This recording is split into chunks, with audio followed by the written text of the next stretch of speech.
Hallo und herzlich willkommen zu einem neuen Video hier auf meinem Kanal, hier bei Comike.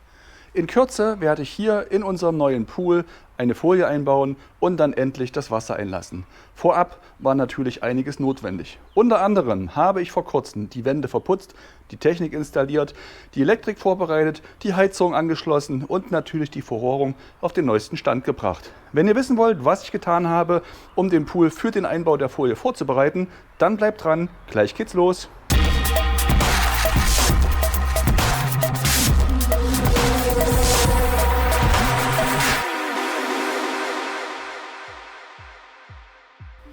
Vor einem guten Jahr stand an dieser Stelle noch ein Stahlwandpool.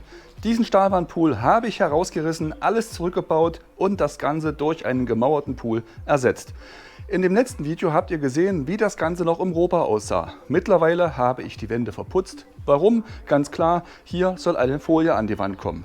Ursprünglich war es der Plan gewesen, die Wände zu behandeln mit Polyurea, einem Gemisch, das aufgesprüht wird wie eine Art Epoxidharz oder Gummi, was die Wände abdichtet. Leider hat sich aber ein Problem ergeben. Dieses Problem seht ihr hier an dieser Linie.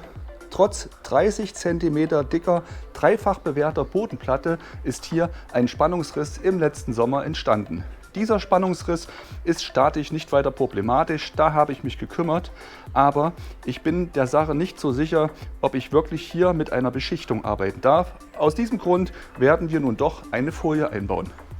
Ursprünglich waren die Einbauteile, wie zum Beispiel die Düsen, aber so konzipiert gewesen, dass sie für eine Beschichtung eingebaut wurden. Das heißt, ich muss hier unwahrscheinlich viel Putz aufbringen, teilweise 1,5 cm, um den Beckenrand nach innen zu holen, um die Düsen, die ich ja bereits eingebaut hatte zu diesem Zeitpunkt, um diese Düsen bündig zu machen mit der Wand. Das ist in den letzten Wochen geschehen.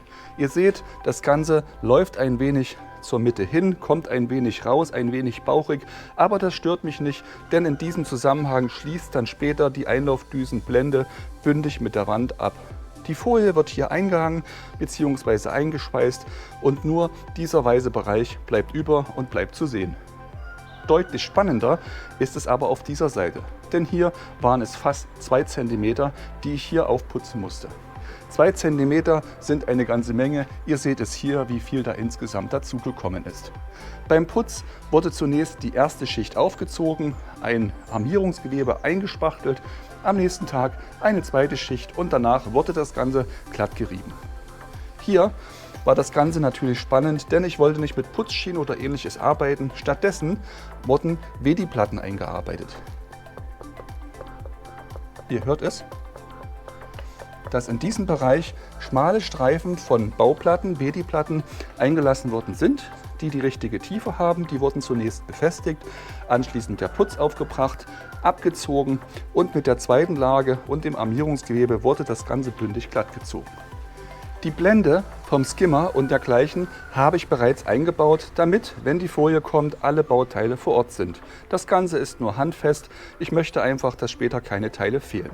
Genauso ist es beim Lampentopf. Dieser Lampentopf wurde eingelassen, ihr seht hier an der Seite noch das Armierungsgewebe, welches hier ebenfalls eingeputzt worden ist. Hier habe ich mir bereits ein Fädeldraht eingezogen, um dann später das Kabel vom Lampenkörper hier hindurchfädeln zu können, denn das Kabel geht ja hier durch mein Leerrohr, durch die Wand durch und kommt auf der anderen Seite wieder heraus. Die Oberfläche von Sitzpodest, aber auch die Stufen wurden ebenfalls gespachtelt, mit einem Armierungsgewebe versehen und anschließend glatt geschliffen. Es gibt einige Stellen, wie jetzt hier an der Kante, wo man sagen könnte, okay, perfekt ist das Ganze nicht, aber hier werden Trittkanten eingebaut.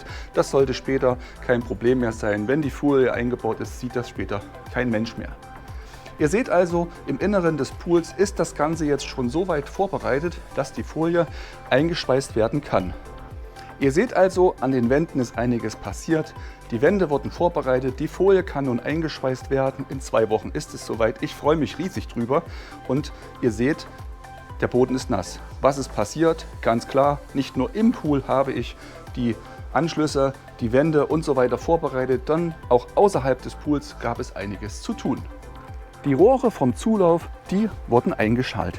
Der Bereich dahinter, der noch vom Stahlwandpool man erkennt die halbe Rundung, übrig geblieben ist. Dieser Bereich soll ausgegossen werden und später die Terrasse drüber gezogen werden.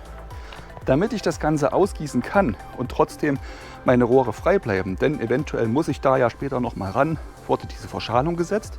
Das Ganze werde ich noch auffüllen und anschließend mit Beton verkleben.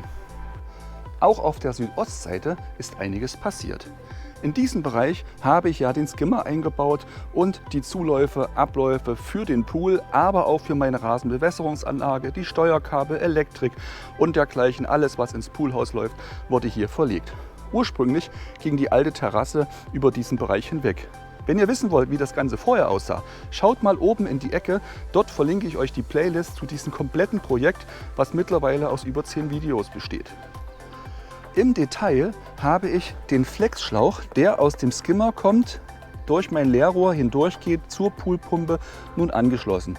Knappe 3 Meter konnte ich hier wegkürzen. Gleichzeitig seht ihr den schwarzen Poolschlauch, der aus der Wand hier herauskommt. Dahinter befindet sich der Filter, der Sandfilter bzw. Glasfilter in meinem Falle und der Überlauf. Sobald ich rückspüle, wird das überschüssige Wasser durch diesen Bereich zurückgepumpt und verläuft dann durch mein Leerrohr, durch den Rasenbereich bis zum Kanal. Die Gartenküche habe ich übrigens auch hier angebunden. Ihr seht, dort kommt das Rohr, geht runter, nimmt über den Winkel den Pool mit und wird durch das 38er Poolschlauch mitgenommen. Die Elektrik, die muss ich noch vorbereiten. Ihr seht, ich habe hier den Verteiler vom alten Stahlwandpool für den LED-Scheinwerfer. Aus dem grünen Schlauch kommt der Fädeldraht heraus, den werde ich noch bündig abkürzen, denn hier werde ich mir das Gummikabel durchziehen von meinem LED-Scheinwerfer.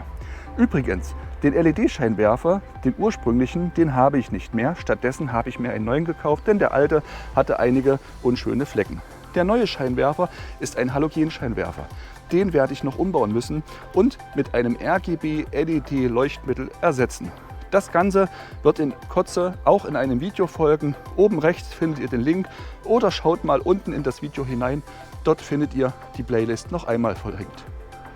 Den Zulauf und den Ablauf zu meinen Solarmatten, die sich ja auf meinen 3 Holzregalen befinden, habe ich ebenfalls getestet. Ihr seht, das Ganze ist über die Jahre schon ein wenig ausgebleicht. Auch der Rost zeigt sich. Diese Teile habe ich unter Wasser gesetzt und habe das Ganze getestet. Leider mit Problemen. Zum Heizen des Pools setze ich im Moment auf EPDM-Matten. Diese Matten haben mir in der Vergangenheit sehr gute Dienste geleistet. Insgesamt knappe 24 Quadratmeter sorgen dafür, dass ich das Poolwasser bis annähernd 30 Grad ohne Probleme aufheizen konnte. Diese Teile kann ich euch echt ans Herz legen, wenn da nicht ein Problem wäre, nämlich dieses. Ihr seht, hier sind Löcher.